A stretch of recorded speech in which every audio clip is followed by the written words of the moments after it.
So it's called Shadow. Shadow. One bright and sunny morning, before the rest of the world had woken up, Little Wolfe was ready for all the wonders the day had waiting for him. He hated the quietness of the house. If you stood still, it sounded as if the house itself was snoring, when it was really the collaborative efforts of its inhabitants. Outside was entirely different, bustling with creatures of all sorts, birds singing in the treetops, deer wrestling in the forest that surrounded the three sides of the barn-shaped house. Looking directly at his small feet, he watched crickets jump by, while listening to others play their bizarre bodily instruments in the background. All of this was going on just past the threshold of the sleepy house. It always perplexed Little Wolfe why his human counterparts wake up so long after the sun goes down. Instead of living with nature, they try to avoid it, leaving the two worlds separate. Little Wolfe liked the nature world more.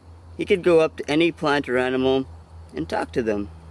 When he tried that with humans, they thought him strange.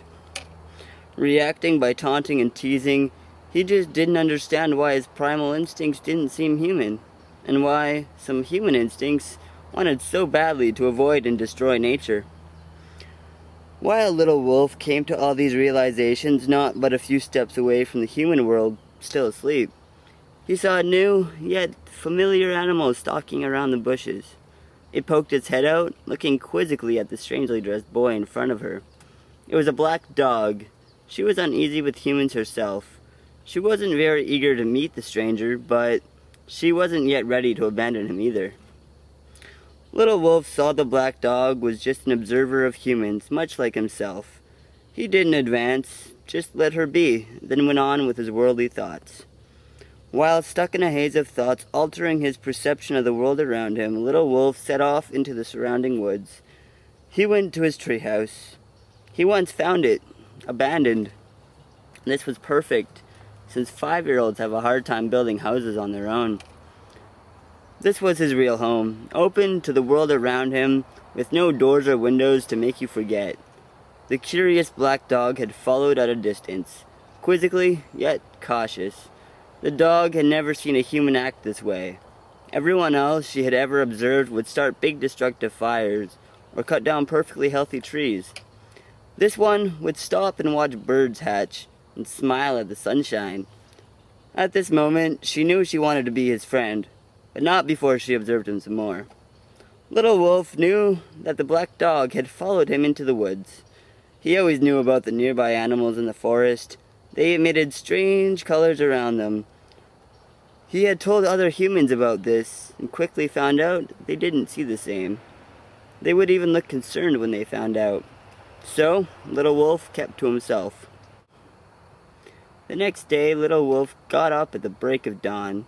He knew the black dog would be back, observing. This continued for a whole week. By the end of the week, the black dog had become careless in her following, allowing herself to be seen quite frequently, but always at a distance.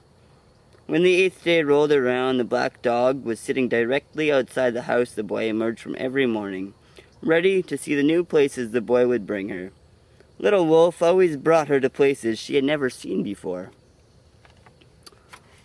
This day was no different, except she would be much closer to him than ever before.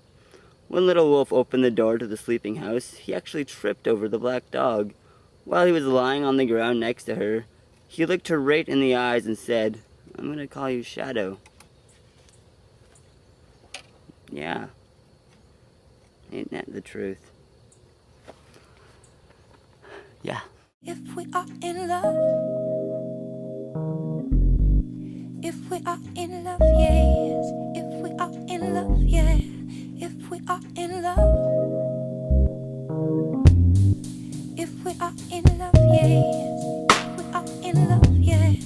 If we are in love, if we are in love, yes. If we are in love, yeah.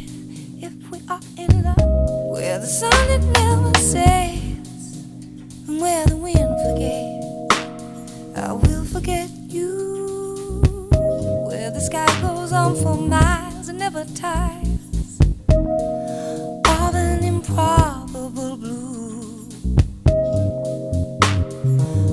the supreme mysteries decide to reveal all to us, making it